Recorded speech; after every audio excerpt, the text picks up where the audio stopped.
Hello good morning friends, welcome to our YouTube channel MR classes and physical academy. आज हम आपको एक नया टॉपिक पढ़ाने वाले हैं। ये इंग्लिश का टॉपिक है जिसे हम कहते हैं नाउन, मतलब संज्ञा। अगर हम संज्ञा की बात करें और इंग्लिश के नाउन्स की बात करें तो इसमें 3 चैप्टर्स शामिल होते हैं। पहला तो होता है नॉर्मल नाउन की संज्ञा क्या होती है। दूसरा होता है नाउन एंड जेंडर, मतलब जो कि स्त्रीलिंग और पुल्लिंग के बारे में बताता है। तीसरा चैप्टर होता है नाउन एंड नंबर, मतलब जो सिंगुलर और प्लूरल के बारे में बताता है। और चौथा चैप्टर होता है हमारा नाउन एंड इट्स केस, मतलब जो संज्ञा और उसके कारक होते हैं। ठीक है, तो इस वीडियो लेक्चर में मैं आपको हिंदी के साथ साथ ही इंग्लिश पढ़ाने वाला हूँ। मतलब इंग्लिश सब्जेक्ट है लेकिन उसको पूरा का पूरा आपको हिंदी में समझाएंगे कि हिंदी में उस चीज़ को क्या बोलते हैं। क्योंकि जनरली जो बच्चे कंपटीशन की तैयारी करते हैं उनकी इंग्लिश उतनी अच्छी नहीं होती है, जिससे कि उनको केवल इंग्लिश को इंग्लिश में पढ़ने में दिक्कत जाती है। इसलिए हम आपको वीडियो लेक्चर्स को पूरी की पूरी इंग्लिश को हिंदी में समझाने वाले हैं। तो आइए हम चलते हैं अपने वीडियो लेक्चर पे और देखते हैं नाउन क्या होते हैं। तो जैसा कि आप देख रहे हैं कि बचपन से ही नाउन की डेफिनेशन सबको ही पता होता है कि नाउन क्या है। आप यहाँ देखिए, डेफिनेशन भी लिखी है। A noun is a number of a person, place, thing, quality, condition and action. Hindi में भी उसकी डेफिनेशन लिखी है, किसी व्यक्ति, स्थान, वस्तु, गुण, दशा और कार्यकलाप के नाम को संज्ञा कहते हैं। तो ऐसा नहीं है कि संज्ञा केवल किसी व्यक्ति, वस्तु और स्थान का नाम है। संज्ञा भाव को भी संज्ञा कहते हैं, जो कार्यकलाप होते हैं उन्हें भी संज्ञा कहते हैं। साथ ही साथ जो दशा और गुण, मतलब जो क्वालिटीज होती हैं, उन्हें भी हम संज्ञा से संबोधित करते हैं, मतलब इन्हें हम नाउन कहते हैं। अब यहाँ एग्जाम्पल लिखे हैं, जैसे पर्सन की अगर बात करूं, व्यक्ति की, तो मुकेश ये एक संज्ञा है, मतलब नाउन है। अगर प्लेस, स्थान की बात करूं तो पटना लिखा हुआ है एग्जाम्पल में, ये भी एक स्थान है, मतलब ये भी संज्ञा है। थिंग की बात करें तो जैसे पेन, कॉपी, ये सभी हमारी संज्ञा कहलाएंगी क्योंकि ये वस्तुएं हैं। ठीक है, क्वालिटी जैसे ऑनेस्टी, ठीक है, ईमानदारी, तो ये भी एक क्वालिटी है, ये संज्ञा के रूप में जानी जाती है। कंडीशंस की अगर बात करें तो इलनेस जैसे बीमारी, ये किसी व्यक्ति की कंडीशन, मतलब उसका उस समय उसकी जो कंडीशन है, जैसे वो बीमार है या स्वस्थ है, तो ये भी एक संज्ञा है। ठीक है, और एक्शन की बात करें तो जैसे मूवमेंट, गति और चाल, ठीक है, तो ये सारे के सारे हमारे संज्ञा के उदाहरण हैं। तो कंपटीशन लेवल पे संज्ञा की अगर डेफिनेशन दे तो जिस व्यक्ति या जिस भी चीज का हम नाम रख सकते हैं वो सब की सब चीजें संज्ञा कहलाती हैं। आप इस डेफिनेशन को ध्यान रखें। अब आते हैं हम अपने नाउन पे। नाउन कितने प्रकार के होते हैं, संज्ञा कितने प्रकार की होती है? तो संज्ञा 2 प्रकार की होती है। Noun are of 2 types. पहला है काउंटेबल नाउन, दूसरा है अनकाउंटेबल नाउन। काउंटेबल नाउन को हम गणनीय संज्ञा कहते हैं, मतलब जिन्हें हम गिन सकते हैं। अनकाउंटेबल नाउन्स को हम अगणनीय संज्ञा कहते हैं, मतलब जिन्हें हम गिन नहीं सकते। अब काउंटेबल जो नाउन रहते हैं इसके भी 3 भेद होते हैं। कौन कौन से हैं काउंटेबल नाउन के भेद? तो ये एरो करके लिखा है। पहला है प्रॉपर नाउन, मतलब व्यक्तिवाचक संज्ञा, ठीक है। दूसरा है कॉमन नाउन, मतलब जातिवाचक संज्ञा। और तीसरा है कलेक्टिव नाउन, मतलब समूहवाचक संज्ञा। तो ये जो 3 संज्ञाएं हैं, ये 3 नाउन्स काउंटेबल नाउन के अंतर्गत आते हैं। अनकाउंटेबल नाउन के अंतर्गत भी 2 संज्ञाएं आती हैं। कौन कौन सी? पहला है मेटेरियल नाउन, मतलब द्रववाचक संज्ञा, और दूसरा है एब्स्ट्रैक्ट नाउन, मतलब भाववाचक संज्ञा। ठीक है, तो नाउन 2 प्रकार के होते हैं, काउंटेबल, अनकाउंटेबल। काउंटेबल 3 प्रकार के होते हैं और अनकाउंटेबल नाउन 2 प्रकार के होते हैं। अब हम इनको अंदर पढ़ना चालू करते हैं कि होते क्या हैं। ठीक है, पहला हमारा है countable noun, the noun which can be counted. ठीक है, ऐसी संज्ञाएं जिन्हें हम गिन सकते हैं। काउंटेबल मतलब होता है गणनीय, मतलब जिनकी गिनती की जा सकती है। तो ऐसी सारी संज्ञाएं जिन्हें हम गिन सकते हैं वे सारी की सारी काउंटेबल नाउन्स के अंतर्गत आएंगी। एग्जाम्पल में जैसे वीणा, गर्ल, क्लास। वीणा एक लड़की का नाम है, ठीक है। जितनी भी पृथ्वी पे जितनी भी वीणाएं हैं उन्हें हम काउंट कर सकते हैं, जितनी भी लड़कियां हैं उन्हें हम काउंट कर सकते हैं, और क्लास, जितनी भी क्लास लगती है इन्हें हम काउंट कर सकते हैं। अब काउंटेबल नाउन में 3 वैरायटी के नाउन होते हैं। एक है प्रॉपर, दूसरा है कॉमन, तीसरा है कलेक्टिव। प्रॉपर नाउन्स क्या होते हैं? प्रॉपर नाउन जो है काउंटेबल नाउन का हिस्सा है। A noun which denotes a proper person, place और थिंग। इसका मतलब प्रॉपर नाउन को हम कहते हैं व्यक्तिवाचक, किसी ऐसे व्यक्ति को जिसे हम प्रॉपरली जानते हैं, ठीक है, जिसका हम नाम रख सकते हैं, वे सारी की सारी संज्ञाएं प्रॉपर नाउन के अंतर्गत जाएंगी। जैसे कि प्रॉपर प्लेस में लिखा है विनय, ठीक है, प्रॉपर पर्सन में लिखा है विनय। विनय एक प्रॉपर नाउन है, मतलब कोई एक लड़का है विनय, उसका नाम है, ठीक है। जैसे अजीत, अजीत भी एक लड़के का नाम है, ठीक है, ये प्रॉपर नाउन है। जैसे नीलू लिखा है तो नीलू एक लड़की का नाम है। तो जितने भी नाम आते हैं, ठीक है, ये सब के सब प्रॉपर नाउन्स के अंतर्गत आएंगे, ठीक है, जो व्यक्तियों के नाम होते हैं। दूसरा है प्रॉपर प्लेस। प्रॉपर प्लेस में अगर हम बात करें तो मुंबई, जैसे हम जानते हैं एक शहर का नाम है मुंबई, कलकत्ता भी एक शहर का नाम है, दिल्ली एक शहर का नाम है, ठीक है, जैसे होशंगाबाद शहर का नाम है। तो ये जितने भी शहर हैं जिनके हम नाम जानते हैं और वो चीजें डेफिनेट हैं, ये सारे के सारे नाउन प्रॉपर प्लेस में आएंगे। प्रॉपर थिंग्स की अगर बात करें जिन्हें हम जानते हैं, जैसे रामायण, रामायण को सब जानती हैं, एक किताब है, गीता ये भी एक बुक है, बाइबल, पेन, पेपर, ये सब के सब प्रॉपर थिंग्स हैं। मतलब ऐसी चीजें जो हम निश्चित तौर से जिन्हें हम जानते हैं और समझते हैं, वे सब की सब संज्ञाएं प्रॉपर नाउन्स के अंतर्गत आती हैं। इसे हिंदी में व्यक्तिवाचक संज्ञा कहते हैं। दूसरी जो हमारी संज्ञा है काउंटेबल नाउन में ही दूसरा वैरायटी जो है कॉमन नाउन। कॉमन नाउन की डेफिनेशन देखते हैं, the noun which denotes common person, place और थिंग। मतलब ये चीज कॉमन रहेगी, ठीक है,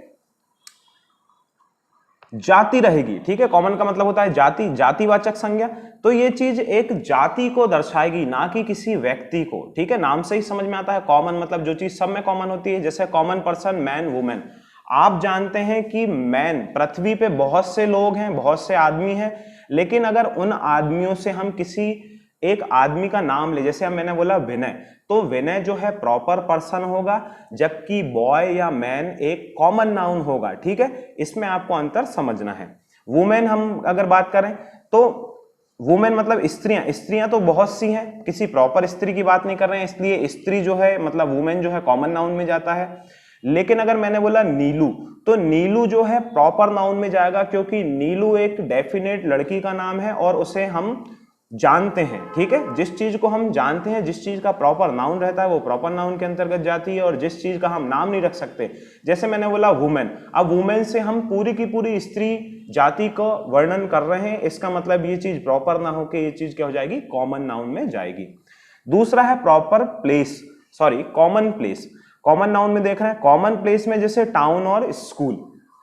आप जानते हैं मुंबई, कलकत्ता, दिल्ली ये प्रॉपर सिटीज थी, लेकिन अगर मैंने बोला सिटी या टाउन या स्कूल, जब तक किसी चीज का प्रॉपर नाम ना बताया जाए तो वो चीज हमारे कॉमन नाउन्स में जाती हैं। और कॉमन नाउन का एग्जांपल है टाउन और स्कूल, ठीक है।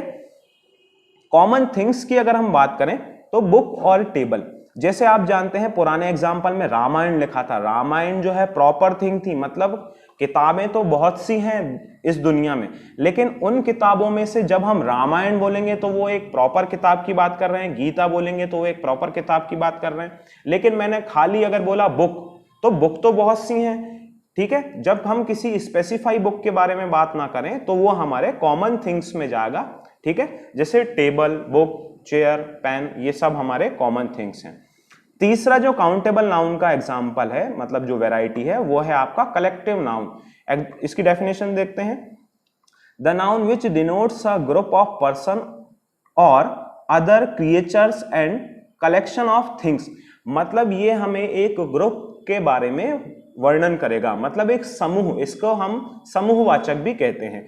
तो कलेक्टिव नाउन जो है सबसे इंपॉर्टेंट है आपके एग्जाम्स में, एसएससी में, बैंकिंग में, और जिन भी एग्जामों में इंग्लिश पूछी जाती है वो यहां से क्वेश्चन आता है कलेक्टिव नाउन से, ठीक है।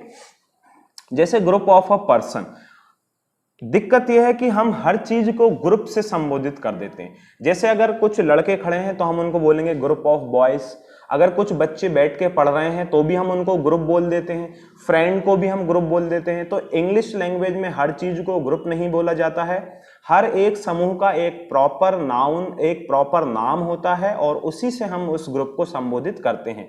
जैसे कि अ क्रू ऑफ सेलर्स, जो नाविक होते हैं, जो जहाज चलाते हैं। अगर एक जहाज का बेड़ा है जिसमें बहुत से जहाज चल रहे हैं तो हम उसे अ ग्रुप ऑफ सेलर नहीं बोलेंगे, अ क्रू ऑफ सेलर बोलेंगे। तो जो क्रू है ये एक कलेक्टिव नाउन है, ठीक है। अ टीम ऑफ प्लेयर्स, मतलब खिलाड़ियों का समूह, तो हम खिलाड़ियों के समूह को टीम बोलते हैं, ये एक इसका कलेक्टिव नाउन है, ठीक है। टीम क्या है, कलेक्टिव नाउन है, क्योंकि टीम अपने आप में हमें कुछ लोगों का वर्णन देती है। जैसे अगर मैंने बोला टीम, इसका मतलब उसमें मिनिमम 2 सदस्य तो होंगे ही एक टीम में, या तो क्रिकेट की बात करें तो 11 हो सकते हैं, अलग अलग मैचों में अलग अलग गेम्स में अलग अलग प्लेयर्स होते हैं और उनको हम टीम से संबोधित करते हैं। एन आर्मी ऑफ सोल्जर्स, अगर हम देखते हैं कि सोल्जरों का एक बेड़ा है, ठीक है, तो उसे हम ग्रुप ऑफ सोल्जर्स नहीं बोलेंगे, उसे हम आर्मी बोलेंगे, ठीक है। तो आर्मी जो है ये भी आपका कलेक्टिव नाउन है। अगर हम कलेक्टिव थिंग्स की बात करें, अ फ्लीट ऑफ शिप, आप जानते हैं अगर बहुत सी शिप चली आ रही हैं, ठीक है, एक साथ चल रही हैं, तो उन्हें हम फ्लीट बोलेंगे। तो फ्लीट जो है ये कलेक्टिव नाउन है। अ बंच ऑफ फ्लावर्स, अगर बहुत से फूल एक साथ पकड़े हुए हैं तो उसे हम बंच बोलेंगे, ना कि ग्रुप। तो ग्रुप तो कोई शब्द ही नहीं होता इंग्लिश में, ग्रुप केवल हमें एक से ज्यादा का बोध कराता है, लेकिन हर ग्रुप के लिए इंग्लिश लैंग्वेज में एक अलग शब्द का इस्तेमाल किया गया है जिसे हम कलेक्टिव नाउन बोलते हैं, ठीक है। अ लाइब्रेरी ऑफ बुक्स, आप जानते हैं अगर किताबें जमी हुई हैं तो हम ये थोड़ी ना बोलेंगे कि अ ग्रुप ऑफ बुक्स, ठीक है, उसे हम बोलेंगे a library of books. Library नाम सुनते ही हमारे दिमाग में बहुत सी किताबों की इमेज आ जाती है, इसका मतलब ये एक ग्रुप को संबोधित कर रहा है, ठीक है। तो ये था हमारा पहला नाउन, ठीक है, काउंटेबल नाउन। काउंटेबल नाउन में मैंने आपको तीनों वैरायटी बता चुका है, प्रॉपर, कॉमन एंड कलेक्टिव। अब हम अपने दूसरे नाउन पे आते हैं जिसका नाम है अनकाउंटेबल नाउन, मतलब अगणनीय संज्ञा। नाम से समझ में आ रहा है, अनकाउंटेबल मतलब ऐसी संज्ञाएं रहेंगी जिन्हें हम गिन नहीं सकते, ठीक है। एग्जांपल देखते हैं, इसकी डेफिनेशन देखते हैं। The noun which can not be counted, मतलब ऐसी संज्ञाएं, ऐसे नाउन जिन्हें हम नहीं गिन सकते, वे सब अनकाउंटेबल नाउन में आएंगे। Example gold, water, oil, coffee, honesty, ठीक है। आप जानते हैं कि जो सोना होता है ये पृथ्वी से निकलता है, ठीक है, तो कितना सोना है इस पृथ्वी में जिसे हम काउंट नहीं कर सकते हैं। तो जितनी भी द्रव्यवाचक संज्ञाएं रहेंगी, जितने भी हमारे मटेरियल नाउन्स रहेंगे, ये सब के सब अनकाउंटेबल कहलाते हैं। जैसे पानी को कोई गिन नहीं सकता है, ऑयल को कोई नहीं गिन सकता है, कॉफी नहीं गिन सकते हैं, किसी की ईमानदारी, ऑनेस्टी को गिना नहीं जा सकता है। तो ये हमारे मटेरियल और एब्स्ट्रैक्ट नाउन में बटे हुए होते हैं। तो जो हमारे अनकाउंटेबल नाउन है इसकी 2 वैरायटी होती हैं, एक है मटेरियल नाउन मतलब द्रव्यवाचक संज्ञा, और दूसरा है एब्स्ट्रैक्ट नाउन मतलब भाववाचक संज्ञा। द्रव्य के अगर बात करें हम मटेरियल नाउन की, तो the noun which denotes a materials, ठीक है, ऐसी संज्ञाएं जो हमें एक पदार्थ या द्रव्य का बोध कराती हैं। जैसे कि कॉपर, आप जानते हैं कॉपर एक पदार्थ है, तो इसे हम गिन नहीं सकते, ये अनकाउंटेबल नाउन में जाएगा, और कॉपर एक मटेरियल है इसलिए इसे मटेरियल नाउन के एग्जांपल में लिखा गया है। सिल्वर, सिल्वर भी एक मटेरियल है। टी मतलब चाय, चाय भी एक मटेरियल है। कॉफी भी एक मटेरियल है। घी भी एक मटेरियल है। गोल्ड, सिल्वर, ठीक है, ऐसे जैसे कंक्रीट की बात करें, सैंड की बात करें, सीमेंट की बात करें, तो ये सब के सब हमारे मटेरियल नाउन्स में जाएंगे, और ये सारे के सारे नाउन अगणनीय होते हैं, मतलब अनकाउंटेबल होते हैं, ठीक है। दूसरा जो हमारा अनकाउंटेबल नाउन का वैरायटी है वो है एब्स्ट्रैक्ट नाउन। एब्स्ट्रैक्ट नाउन को हम हिंदी में कहते हैं भाववाचक संज्ञाएं। आप जानते हैं कि जितने भी भाव होते हैं, मानव व्यक्ति में जितने भाव होते हैं, इन सब की कोई सीमा नहीं होती है और इन्हें गिना नहीं जा सकता है। सॉरी, इसका हम एग्जांपल, इसकी पहले डेफिनेशन देखते हैं। The noun which denotes quality, condition और एक्शन, मतलब ऐसी संज्ञाएं जो किसी व्यक्ति की क्वालिटी को, कंडीशन को और उसके एक्शन को बताती हैं, ये एब्स्ट्रैक्ट नाउन होती हैं, मतलब भाववाचक संज्ञा होती हैं। और ये सारी की सारी संज्ञाएं भी अगणनीय ही कहलाती हैं। जैसे कि विजडम, विजडम का मतलब होता है दूरदर्शिता और समझदारी। तो समझदारी और दूरदर्शिता दिखती तो नहीं है, महसूस होती है, आदमी उसको सोचता है, और हम गिन नहीं सकते हैं कि आदमी कितना समझदार है, ठीक है, इसलिए ये हमारे अनकाउंटेबल नाउन का एग्जांपल है। जैसे ह्यूमैनिटी, ह्यूमैनिटी का मतलब होता है जो आत्मीयता और जो मानवता होती है। तो मानवता कभी दिखती नहीं है और ना मानवता को हम गिन सकते हैं, ये तो एक क्वालिटी है व्यक्ति की, इसलिए ये आपके एब्स्ट्रैक्ट नाउन मतलब भाववाचक संज्ञा में जा रही है। साथ ही साथ ये अनकाउंटेबल नाउन का उदाहरण है। दूसरा है प्राइड, प्राइड का मतलब होता है घमंड। तो घमंड जो है दिखता नहीं है, ये चीजें महसूस होती हैं, ठीक है। जैसे ब्रेवरी, ब्रेवरी मतलब बहादुरी, तो बहादुरी को भी हम देख नहीं सकते, ना बहादुरी छू सकते, उसे महसूस करा जा सकता है कि आदमी कितना बहादुर है, और उसे हम गिन नहीं सकते कि आदमी कितना बहादुर है या कितना कम बहादुर है, ठीक है। बहादुर मतलब वो इसकी क्वालिटी है। और चाइल्डहुड, जैसे बचपना, तो बचपना दिखता नहीं है, महसूस होता है, आदमी के एक्शन से उस चीज को हम महसूस कर सकते हैं कि उसमें बचपना है। तो ये सारे के सारे नाउन हमारे एब्स्ट्रैक्ट नाउन के उदाहरण थे, और ये अनकाउंटेबल नाउन्स में जाते हैं। तो ये आपकी सीरीज खत्म हुई, ये आपका था नाउन, और नाउन की वैरायटी हम देख चुके हैं। Countable, uncountable. काउंटेबल में 3 नाउन बताए हैं मैंने, अनकाउंटेबल में 2 बताए। अब जो सबसे मेन नाउन का जो मेजर टॉपिक होता है, जो कि हमारा कलेक्टिव नाउन है, इसी से क्वेश्चन आता है। तो इसके लिए मैंने आपको एक स्लाइड बना के रखा है, ठीक है। बाजू में देखते हैं हम सम इंपॉर्टेंट कलेक्टिव नाउन्स, ठीक है। कलेक्टिव नाउन और कलेक्टिव नाउन दोनों तरफ कलेक्टिव नाउन लिखें, मतलब ये एक ही चीज है। जैसे अ क्राउड ऑफ पीपल, लोगों की भीड़। अब हम देखते हैं कि जैसे बाजार में अगर भीड़ जमा हो रही है तो उसे हम ये नहीं बोलेंगे ग्रुप ऑफ पीपल, उसके लिए कलेक्टिव नाउन क्राउड का ही इस्तेमाल करना पड़ेगा, क्योंकि लोगों की भीड़ को हम क्राउड से ही संबोधित करते हैं और क्राउड एक कलेक्टिव नाउन है, ठीक है। जैसे a herd of sheep, a herd of cattle, ठीक है। शीप भी बोल सकते हैं, शीप मतलब भेड़ होती है, कैटल्स मतलब मवेशी होते हैं। तो अ हर्ड ऑफ कैटल, अगर मवेशियों का एक समूह है तो उसे हम हर्ड्स बोलेंगे, ठीक है। हर्ड बोलेंगे, ना कि ग्रुप। ग्रुप जो है किसी भी कलेक्टिव नाउन का एग्जाम्पल नहीं है। ग्रुप का मतलब तो समूह बताता है, लेकिन हर समूह का अलग अलग नाम है इंग्लिश में। जैसे अ ग्रुप ऑफ स्टूडेंट्स, अगर छात्र खड़े हैं कॉलेज के बाहर तो उसे हम जरूर ग्रुप ऑफ स्टूडेंट्स बोलेंगे, और ग्रुप जो है कलेक्टिव नाउन है। अ क्लस्टर ऑफ स्टार्स, अगर हम देखते हैं आकाश में रात के समय तो हमें तारों का समूह दिखता है, उसे हम क्लस्टर बोलते हैं। जैसे सप्तऋषि है, ठीक है।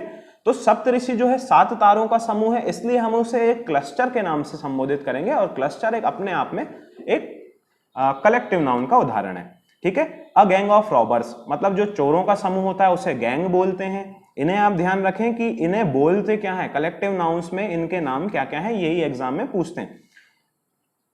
अ नेस्ट ऑफ आंट्स, हम देखते हैं कि जो चींटियां होती हैं जब वो बिल में से निकलती हैं तो वो एक घोंसले जैसा बना लेती हैं, इसलिए उसे अ नेस्ट ऑफ आंट्स बोलते हैं, मतलब चींटियों का समूह, ठीक है। अ स्वार्म ऑफ आंट्स भी बोलते हैं, ये भी चींटियों का झुंड कहलाता है। अ ड्रोव ऑफ कैटल्स, मतलब जो पशुओं का समूह, उसे ड्रोव भी बोलते हैं। अ सीरीज ऑफ इवेंट्स, मतलब जो इवेंट्स चलते हैं एक के बाद एक, जो कार्यक्रम चलते हैं उसे हम सीरीज बोलते हैं, ठीक है। उसके लिए कलेक्टिव नाउन सीरीज का इस्तेमाल करते हैं। अ बंडल ऑफ क्लॉथ्स बोलते हैं, sorry, a bundle of clothes, मतलब जो गठरी होती है कपड़ों की, उसको बंडल के नाम से बोला जाता है, ठीक है। अ फ्लॉक ऑफ बर्ड्स, हम देखते हैं शाम के समय जो पक्षी हैं उड़ के जाते हैं और वो बहुत से समूह में रहते हैं, इसलिए उसे हम फ्लॉक बोलते हैं, ना कि ग्रुप, ठीक है। तो जो पक्षियों का समूह, उसके लिए फ्लॉक शब्द का इस्तेमाल करते हैं उनके कलेक्शन को दिखाने के लिए। अ ट्रुप ऑफ डांसर्स बोलते हैं, अ ज्यूरी ऑफ जज बोलते हैं, ठीक है। जजों के समूह को ज्यूरी बोलते हैं। अ ट्रुप ऑफ चिल्ड्रंस बोलते हैं, अ क्यूवर ऑफ एरोज बोलते हैं, अ स्वीट ऑफ रूम्स बोलते हैं, अ पाइल ऑफ बुक्स कहते हैं। जब किताबें एक के ऊपर एक जमी रहती हैं उसे हम पाइल कहते हैं, और जब किताबें खड़ी खड़ी जमी रहती हैं उसे हम लाइब्रेरी कहते हैं, ठीक है। इसके बाद हम देखते हैं a chain of mountains, mountains के समूह को चेन बोलते हैं। अ बैंड ऑफ म्यूजिशियंस कहते हैं। A course of study, study के समूह को कोर्स कहा जाता है। अ वॉली ऑफ शॉट्स, शॉट्स मतलब होता है जो कि गोलियां चलती हैं, ठीक है। तो जो जब गोलियां बरसती हैं, जब तीर बरसते हैं तो उस समूह को हम वॉली के नाम से जानते हैं, ठीक है। इसके बाद अ वॉली ऑफ एरोस, हम देखते हैं कुछ मूवीज में दिखाते हैं जब एक साथ लाखों तीर छोड़ दिए जाते हैं तो वो जो उड़ते हुए तीर रहते हैं समूह में आते हैं, उसे हम वॉली के नाम से जानते हैं।